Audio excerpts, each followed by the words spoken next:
Szendrő kiemelkedő jelentőségű műemléke a városképet meghatározó római katolikus templom, amely Északkelet-Magyarország egyik legszebb barokk épülete és egész Európa egyik legnagyobb ferences temploma. A rend alapítója Assisi Szent Ferenc tiszteletére lett szentelve. Eredeti alakjában az 1636-tól építeni kezdett ferences kolostor zárdatemplomának készült. Ma ismert formáját az 1741-ben kezdődő átépítéssel nyerte el. A szendrői egyház elsősorban az innen származó gótikus monstranciáról híres. Ez a 15. század elejéről származó úrmutató a Nemzeti Múzeum állandó kiállításának része, a korabeli magyar ötvösművészet remeke. Közel 2 kg dúsan aranyozott színezüstből készült. A katolikus iskola megépítésének fedezetéül váltak meg tőle 1929-ben. A helyi hagyomány szerint a gacsal dűlőből került elő, a földből ott fordította ki az eke. A szendrői katolikus egyház történetének kezdeteiről szinte semmit sem tudunk. A település csak a 14. század elején jelenik meg az írott forrásokban. 1317-ben az egri püspök és káptalanja egyházi tizeddel kapcsolatos jogvitája miatt bukkant fel a neve. A pervesztes a püspök lett, a tized tehát eztán a káptalant illette. Szendrő 1320-1330 táján 27-32 ezüstgaras összegű pápai tizedet fizetett évente, amiből következtethetünk arra, hogy már ekkor jelentős, talán mezővárosi jellegű település volt. 1332-től Szendrő önálló plébánia. Templomát az államalapító Szent István király tiszteletére szentelték. Első, név szerint ismert papja, bizonyos Márk nevezetű, 1333-1334 táján szolgált itt. Az 1550-es évek derekától a Szendrőt birtokló, protestánsá lett Bebek família ellehetetlenítette a katolikus hitéletet a mezővárosban. Csak az erőt császári zsoldosai és várnépe követték a katolicizmust. 1625. november 12-én az 1617-1637 között uralkodó II. Ferdinánd német-római császár, magyar és cseh király papot és kántortanítót küldött a szendrői, a Szent Háromságról elnevezett kis katolikus kápolna számára a Habsburg monarchiában, így az annak részét képező királyi Magyarországon is megindult ellenreformáció jegyében. 1632-től ferences áldozár működött a városban. 1635-ben egy ferences rendi pap kezdte meg szolgálatát Szendrőben. Ugyanekkor Lósi Imre, a jászón székelő egri püspök, később 1637-től 1642-ig Pázmány Péter utódaként esztergomi érsek és Magyarország prímása lehetővé tette egy ferences kolostor megépítését a mezővárosban. 1636-ban történt meg a szerzetesek bevezetése Gyöngyösi Aranyszájú János vezetésével. A barátok intenzív missziós feladatokat is elláttak a környéken. A kolostor mellett egy zárdatemplom építéséhez is hozzáfogtak. Ennek alapjait 1635-ben rakták le. Kibővítése révén jött létre az 1760-as évek elejére a templom ma ismert alakjában. Maga az épület a 17. században többször vált az erdélyi, a kuruc és a császári királyi seregek közötti összecsapások áldozatává. 1671-től elnyerte a konventtitulust, tehát már nagyobb létszámú szerzetesi közösség élt a kolostor falai közt. 1674-es javításakor kapta meg a templom a külső támaszlopait. 1741-ben gróf Csáky István átépíttette és kibővítette a templomot saját vagyonából, valamint Móré István néhai szendrői várkapitány adományából és a Jézus Társaság, azaz a jezsuiták ferencesek számára átengedett javaiból. A szentét nyugati irányban meg is hosszabbították. A 18. század közepén 25-30 szerzetes élt a kolostorban. 1766-tól önálló plébánia jött létre Szendrőben. 1789. november 18-án II. József német-római császár, magyar és cseh király a felvilágosult abszolutizmus szellemében fogant 1788-as rendelete feloszlatta a kisebb testvérek rendjét az egész Habsburg monarchiában, így a szendrői ferences kolostor is megszüntetésre került. Épületét plébániaként használta tovább a katolikus egyház. A plébánia mai külön épülete 1808-ban készült el. Az elmúlt évszázadokban több neves, a helyi lakosság körében maradandó emléket hagyó pap szolgálta a katolikus híveket Szendrőben. 1835-től 1844-ig Márkus és Batiszfalvi Máriási Gábor, későbbi címzetes paleopoliszi püspök, az 1870-es első vatikáni zsinat résztvevője volt a plébános. 1953-tól 1993-ig Békis János kanonok, esperes plébános 40 évig volt Szendrő köztiszteletnek örvendő szeretett papja. A torony laternás, hagymai domú sisakkal bír, melynek tetejét apostoli kettős kereszt koronázza. 4 órája van, és 3 harang lakik benne. Egyet még 1737-ben öntöttek, 2 az 1920-as években készült. A homlokzat szoborfülkéiben Szent István király és Árpád házi, más néven türingiai Szent Erzsébet láthatóak. Szent Erzsébet II. András magyar király és Merániai Gertrúd lánya, a magyar ferences provincia védőszentje. 1235-ben kanonizálta 9. Gergely pápa. Nevéhez kapcsolódik a híres rózsacsoda. Erzsébet férje halála után annak családja akaratával szembeszállva továbbra is jótékonykodott a rászorulókkal. Egyszer kenyeret vitt a szegényeknek, közben sógorával találkozott. Annak kérdésére, hogy mit visz a kötényében, úgy felelt, rózsákat, s a kenyér valóban rózsákká változott a legenda szerint, mert Isten nem akarta, hogy a Szent Asszonyt hazugságon érjék.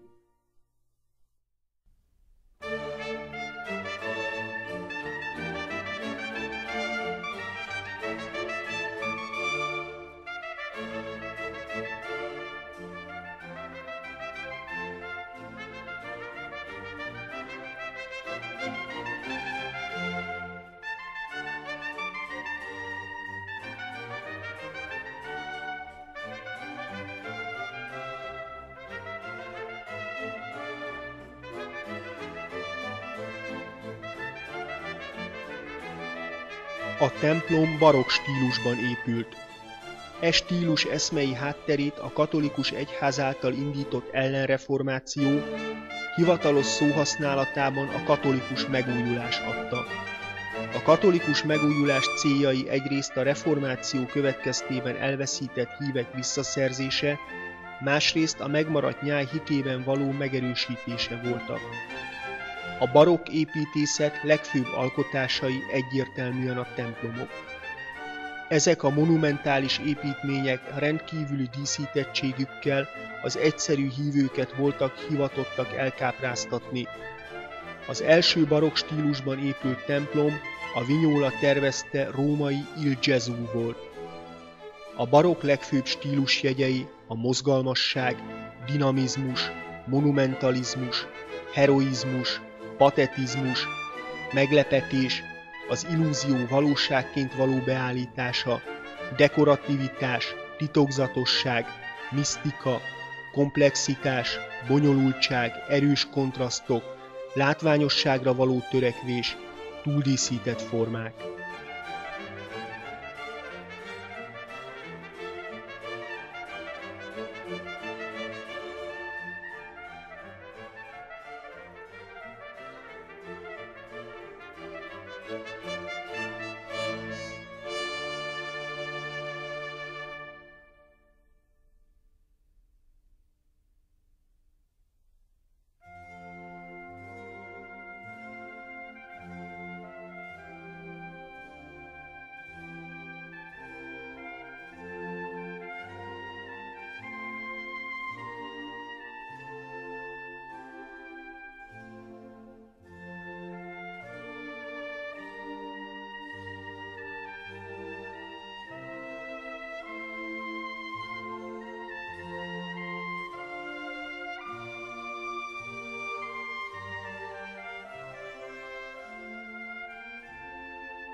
A templom belső részét a gróf Csáky Antal által rendelt főoltár uralja.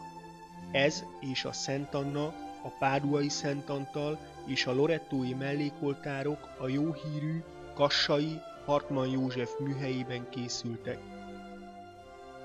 A főoltár két fő szobor alakja Magyarország szent királyait, Istvánt, ki egykor jogart, és Lászlót, aki országalmát tart a kezében ábrázolják.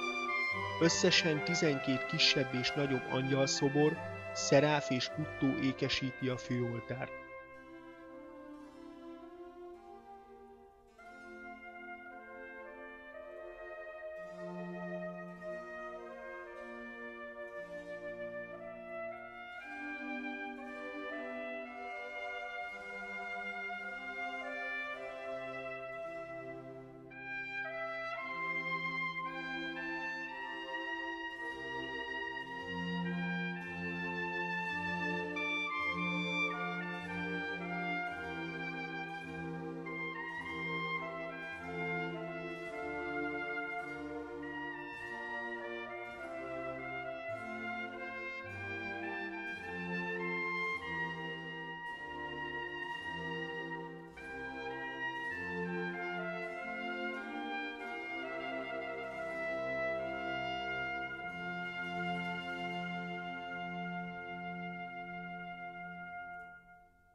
A dúsan omló kárpitredők keretezte oltárkép a kisebb testvérek rendje latin nevén az Ordo Fratrum Minorum alapítóját, Assisi Szent Ferencet ábrázolja, amint a mennyei seregektől körülvett megváltótól és a szűzanyától megkapja a teljes búcsú céduláját, bűntelensége, testi és lelki tisztasága bizonyítékaként.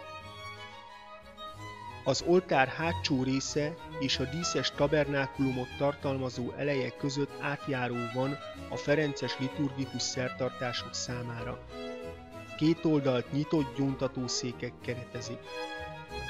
A tabernákulumon forgatható szentségtartó található.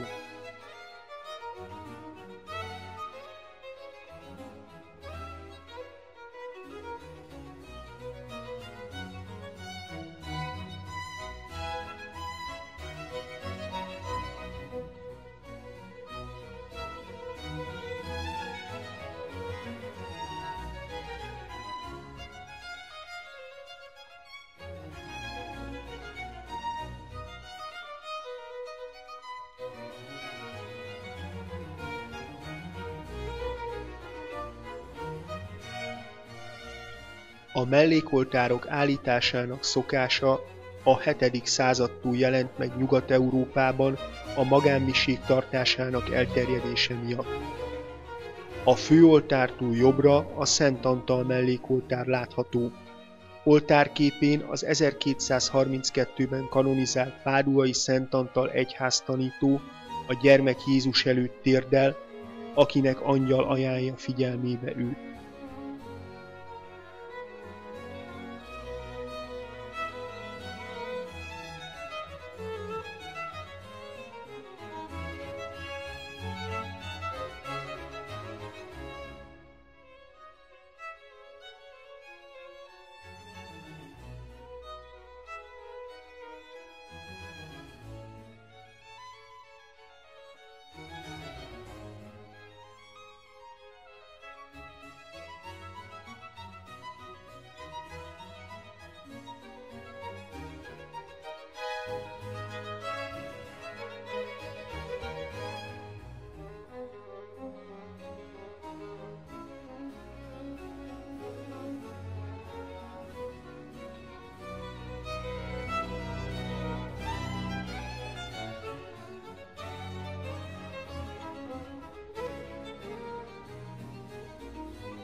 A konzolokon a nyilakkal átlőtt testű Szent Sebestyén védszent járványok idején és a csodatévő Szent Rókus Ferences szerzetes kapott helyet.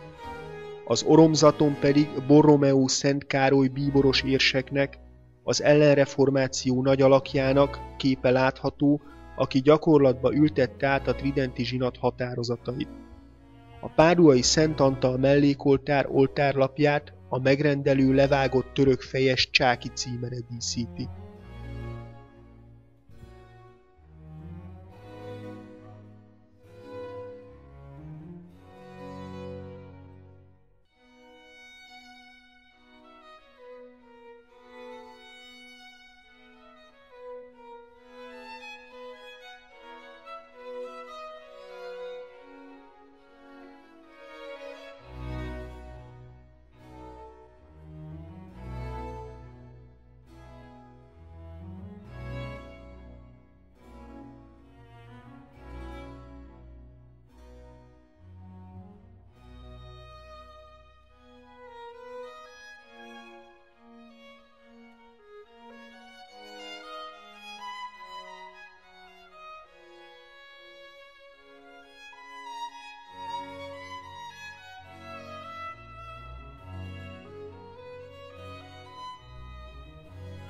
A főoltártól balra található Szent Anna mellékoltárt a Csáky család nőtagjainak állíthatták. Oltárképén Szent Anna, Jézus nagyanyjának ábrázolása látható leányával, a gyermek Szűz Máriával. A kép későbbi pótlás.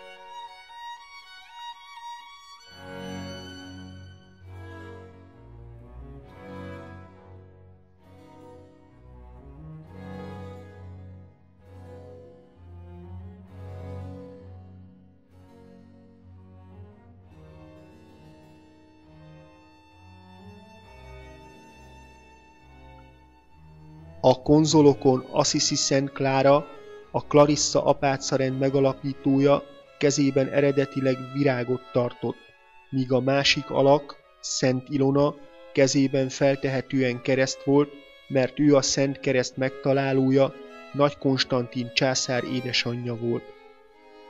Az oromzaton Szent Borbála képe kapott helyet.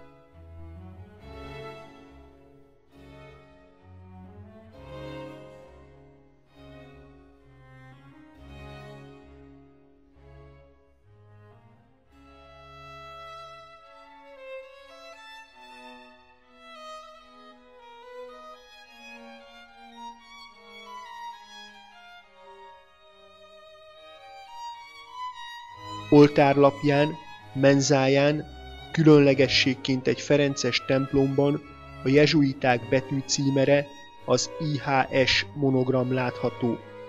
Jézus Hominium Salvator, Jézus az emberiség megváltója. Ez érdekes, figyelembe véve, hogy a két rend, a ferencesek és a jezsuiták viszonya távolról sem volt felhőtlen a 18. században.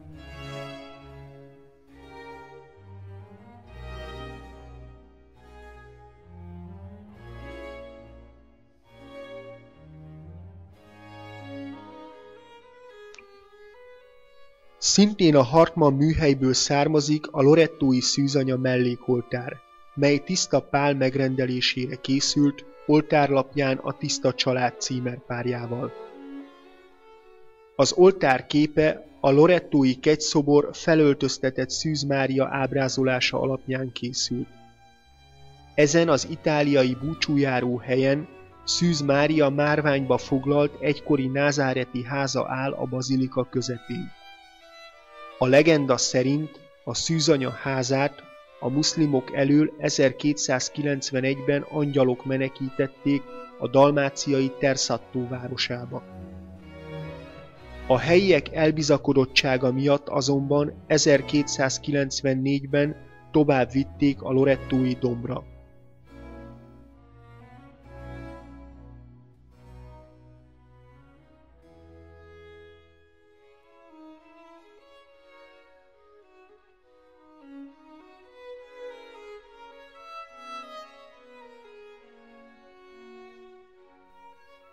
A konzolokon a kelyhet és kardot tartó Szent Borbála, a harangöntők, tüzérek, bányászok, kohászok védőszentje, és a leveles ággal, kerékkel ábrázolt alexandriai Szent Katalin, a bölcselők, a könyvtárak, a nyomdászok, az ügyvédek, a filozófusok és a magasabb iskolák védőszentje kaptak helyet.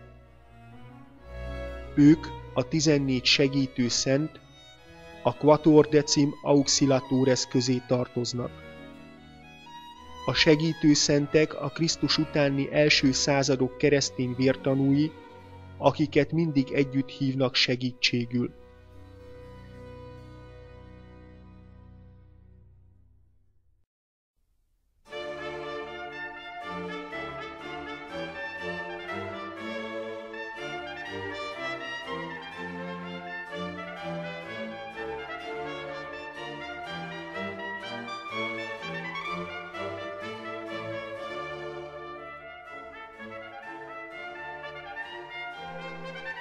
A lorettói mellékoltár predellájában a ravatalon fekvő Nepomuki Szent János szobra látható.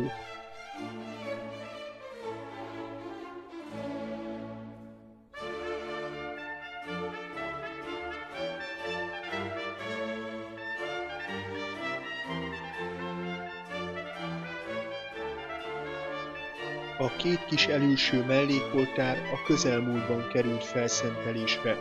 Jobbra a Kálvária oltár festményét Máger Ágnes készítette. Ez ideiglenesen a hosszadalmas restauráció alatt a főoltár képét helyettesítette.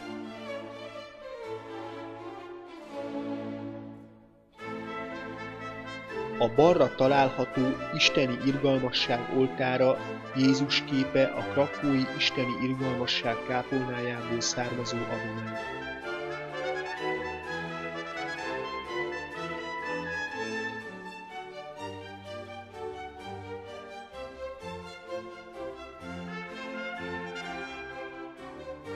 A kórus alatt a Fájdalmas Anya oltár, előtte a Lourdes-i barlang fülkéje látható.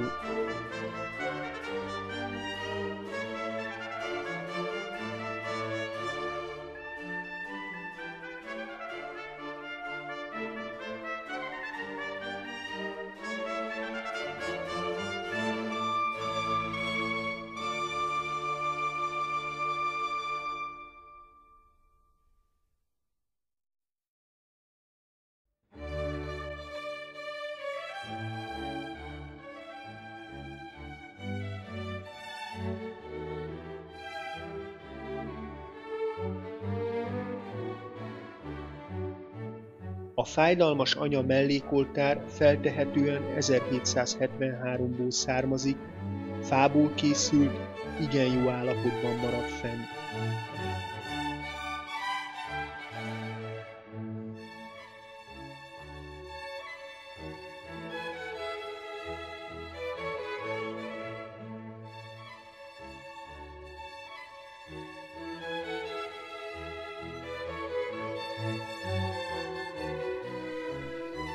A provinciális egyházi barokk kedves 17. századi alkotása a betlehemi mellékoltár, a Szent Család, az Angyal és a pásztorok alakjaival. Brezanóci Pál egri érsek ezt az oltárt fényképezte le 1963-ban, és küldte szét karácsony alkalmából mintegy képeslapszerűen egyházmegyéje papságának és a híveknek. Oltárlapját ismeretlen megrendelő címere díszíti. Szekrényében Szűz Mária és Szent József alakjai vannak, közöttük a kisded Jézus jászolban.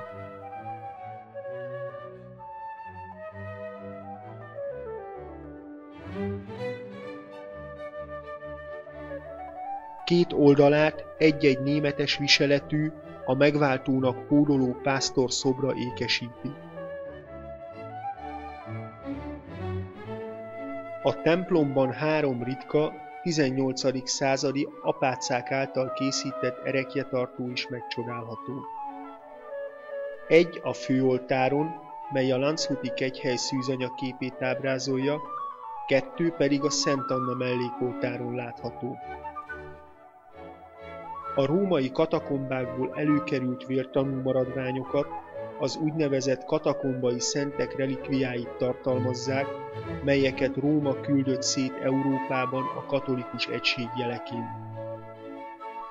A csontmaradványokat apácák, általában klarisszák, orsolyiták vagy angol kisasszonyok díszítették fel, sodort fémszálas, bujon technikával. Kassa néhai püspöke, Szabó András adományozta őket a templomnak. Szent Fauszter, Szent Liberárius, Szent Victrix, Szent Lympherius, Szent Theodorius nevei olvashatóak többek között a képeken. A legkisebb, mely a főoltárt ékesíti, központi motívumaként a Landshuti Mária kegyhely képét ábrázolja Johann Melchior Gutwein metszetében. A templomban található egy egészen figyelemre méltó ötvös műremek, Nepomuki Szent Jánosnak, Csehország, valamint a folyók, hidak, vízimolnárok védőszentjének, a gyónási titok mártírjának ereklyetartója. Jánost, Prága érseki helynökét, a legenda szerint 4. Vencel cseh király, miután nem volt hajlandó elárulni hűtlenséggel gyanúsított felesége gyónási titkát, 1393-ban kegyetlenül megkínoztatta, majd a Moldva folyóba vettette. Nepomuki Szent János a legnépszerűbb újkori szentek egyike. 1729-ben kanonizálta a 13. Benedek pápa. Az ereklyetartó anyaga aranyozott és ezüstözött vörösréz. Nóduszán vésett dísz látható. Ezen monstrancia formájú ereklyetartó űrben üvegezett szelence. Ebben van maga a római munkával készült, aranyozott papírépítménybe és polionba foglalt relikvia.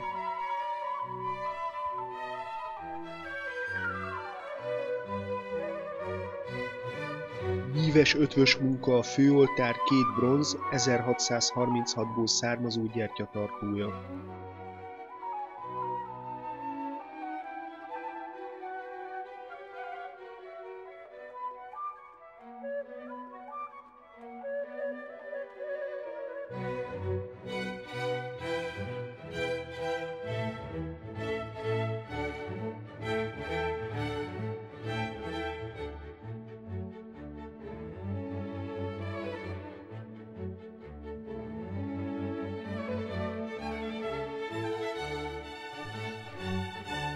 A templom freskóit Máger Ágnes készítette 1996-1997-ben. A díszítőfestés Király József templomfestő munkája.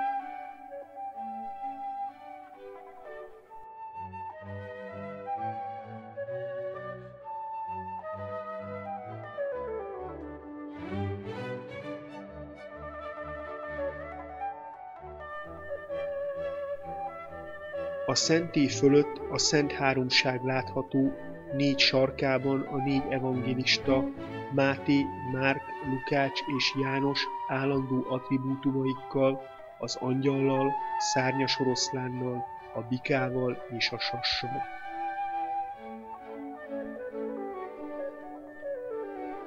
A szentét kívülről záró diadalívben 2 térdet hajtó angyal között az oltári szentségben köztünk élő Krisztus látható.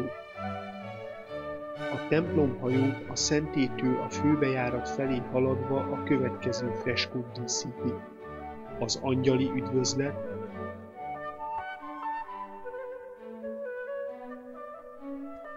a Krisztus stigmáit viselő Assisi Szent Ferenc prédikációja a madaraknak, lábainál a gubbiói farkas.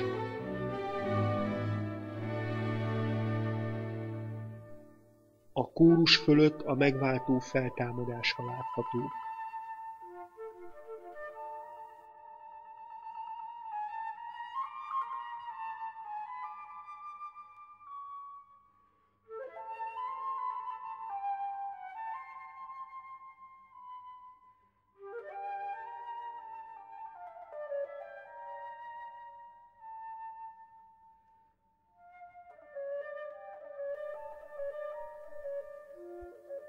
A hajót két-két oldalról kis freskók ékesítik.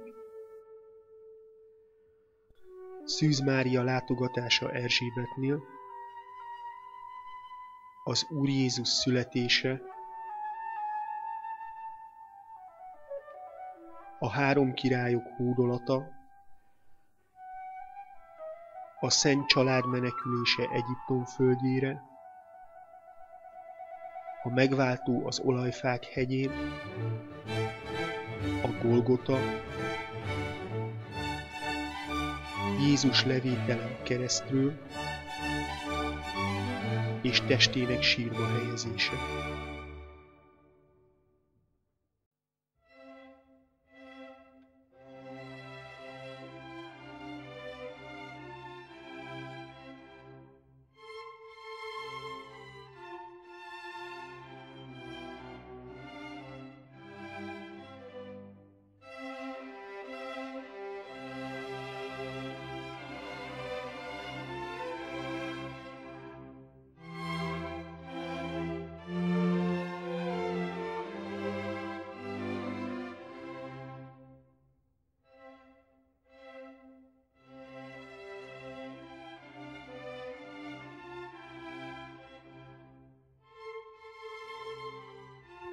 A Jézus Krisztus keresztútjának egyes állomásait bemutató 14 stációkép az 1810-es évekből származik. A keresztúthoz vagy a Via Dolorosához, a fájdalmak útjához kapcsolódó ájtatosság legbuzgóbb terjesztője a ferences rend volt. Mivel minden hívő nem kereshette fel személyesen a Szentföldet, az eredeti helyszínt, ezért a Szentszék megengedte, hogy a keresztút jeleneteit ábrázoló képeket és fakereszteket állítsanak fel a szabadban vagy a templomokban. Ezt az Itália apostolának is nevezett Szent Lénárd római ferences terjesztette el. Idővel a stációk száma 14-ben rögzült. A keresztút állomásai: az első stáció, Jézust Pilátus halálra ítéli. A második, Jézus vállaira veszi a keresztet.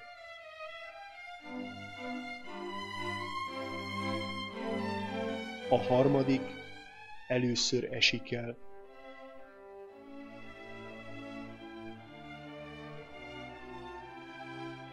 A negyediknél találkozik anyjával, Szűz Máriával.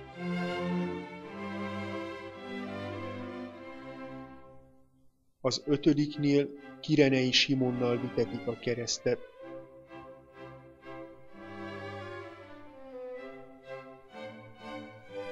A hatodik stációnál Veronika kendőjét nyújtja Jézusnak.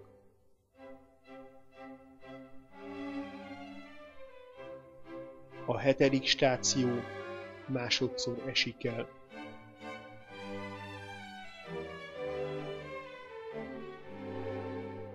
A nyolcadik, Jézus szól a síró asszonyokhoz.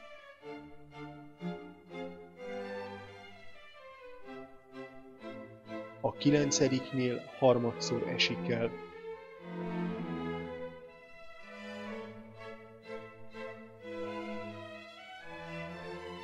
A tizedik stáció, megfosztják ruháitól.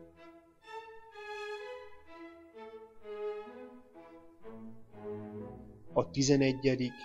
Jézust keresztre feszítik.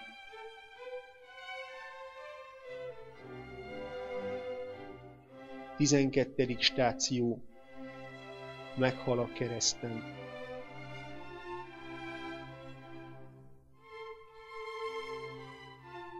A 13.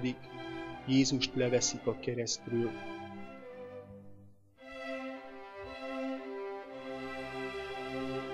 A 14.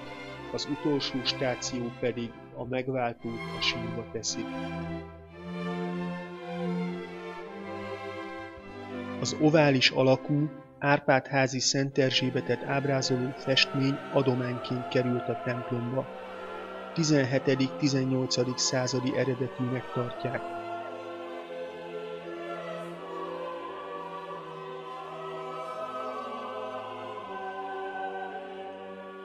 A főoltár két oldalán kerültek elhelyezésre a korábban a kóruson lévő 18. századi eredetű szerzetesi zsolozsmázós tallumok. Ezekben végezték a barátok a napi imáikat. A nagy ferences szentek olajfestményeivel a jobb oldalon Páduai Szent Antal, Szent Lajos püspök, Kapisztrán Szent János, Bajloni Szent Paszkál, a bal oldalon pedig Szent Didák, Alkantarai Szent Péter, Szent Bonaventura és Szent Ferenc láthatóak.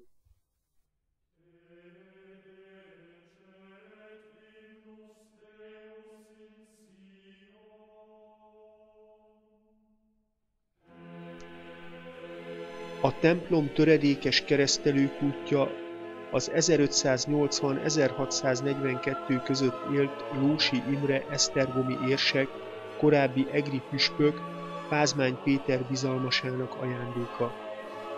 Ő alapította a pozsonyi papnevelő intézetet, az Amerikánumot is. A tridentinus főpap ideál megtestesítője volt.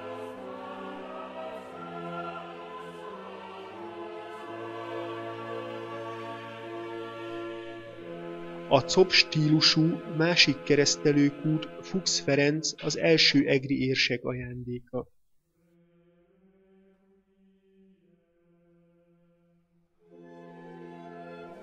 Főpapi címeres fedelén szoborcsoport látható.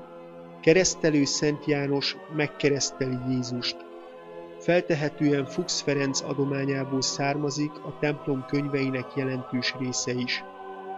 A főpap nyitrai püspökké történő kinevezése után fejedelmi bőkezűséggel adományozott teológiai könyveket Magyarország és Erdély katolikus egyházi intézményeinek.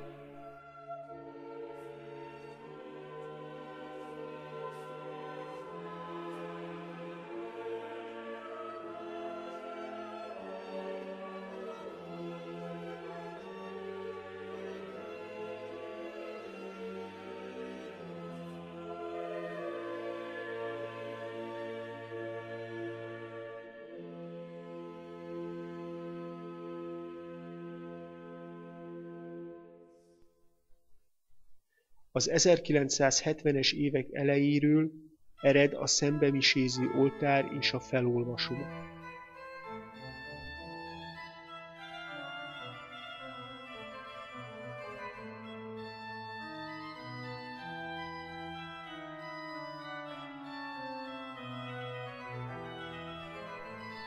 Az 1881-ben készült orgona egykor az egri bazilika kisorgonája volt. Onnan került ide 1881-ben készült.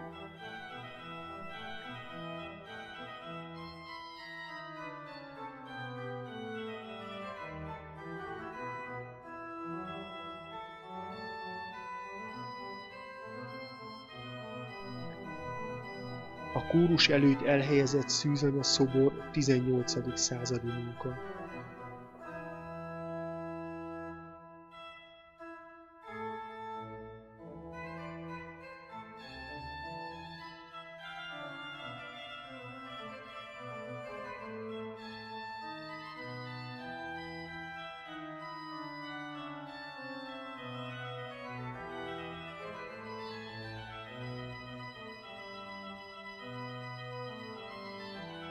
A szószék ajtaján Páduai Szent Antal halakhoz intézett prédikációja látható.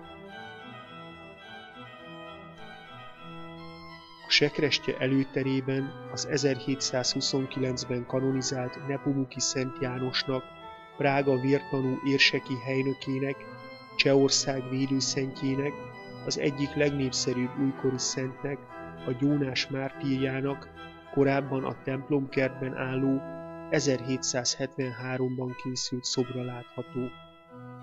Az ő kultusza szintén ferences eredetű.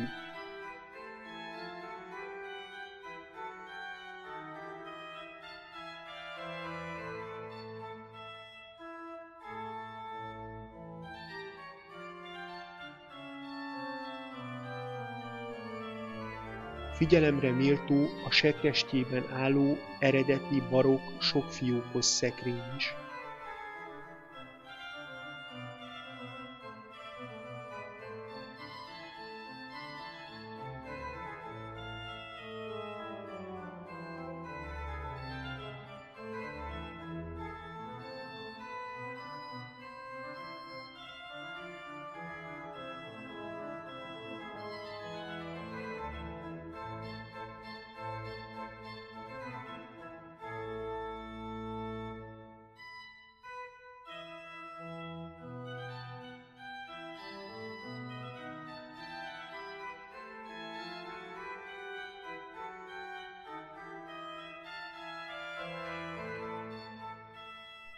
Az értékes miseruhákat elsősorban a csáky grófi család hölgytagjai adományozták. Igazi különlegesség a dús aranyhímzéses, barokk, fehér moár papi miseruha.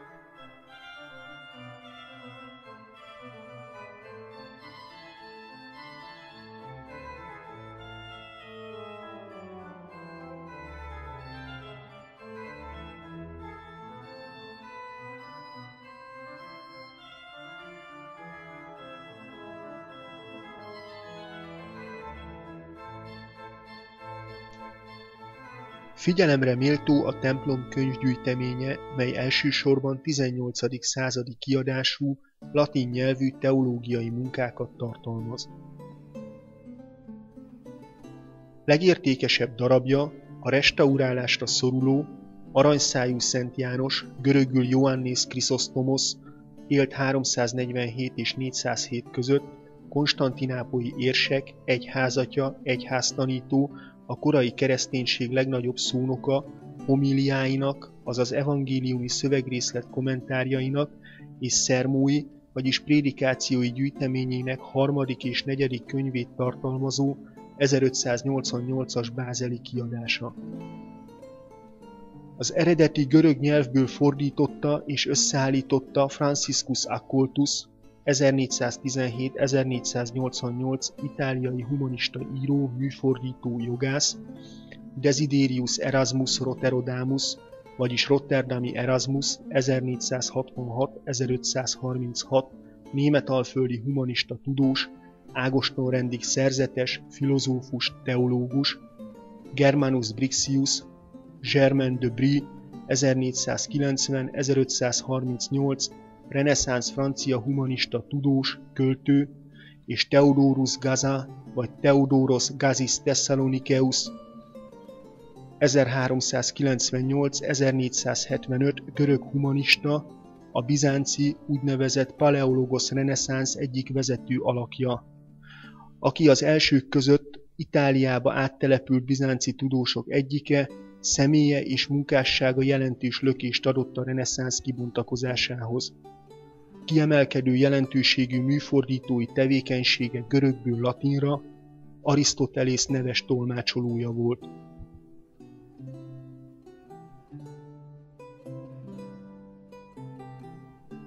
A földszinti oldalfolyosó figyelemre méltó éke a késő reneszánsz stílusú, kőkeretes, hársleveles Lórántfi címeres bejárati ajtó. Rajta a család jelmondata olvasható: Domat omnia virtus, az erény mindent megzaboláz. A templom alatt kripták fekszenek a Csáky család tagjai és a ferences barátok számára.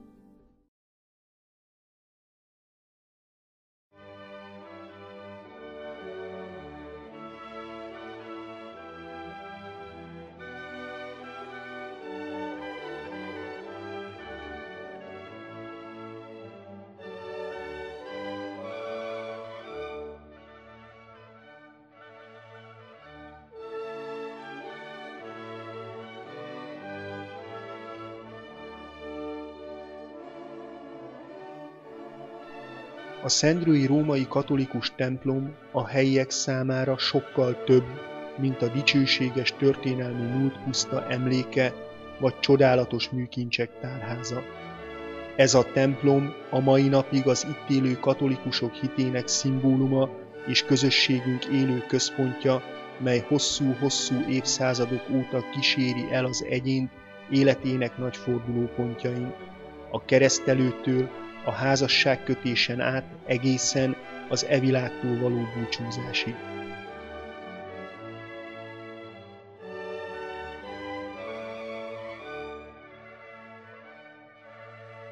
Kisfilmünkben igyekeztünk bemutatni városunk büszkeségét, a szendrői ferences barátok örökségét.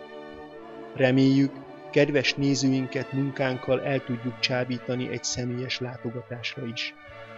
Egyúttal szeretnénk hálás köszönetünket kifejezni minden közreműködőnek e film elkészítéséhez nyújtott segítségükért.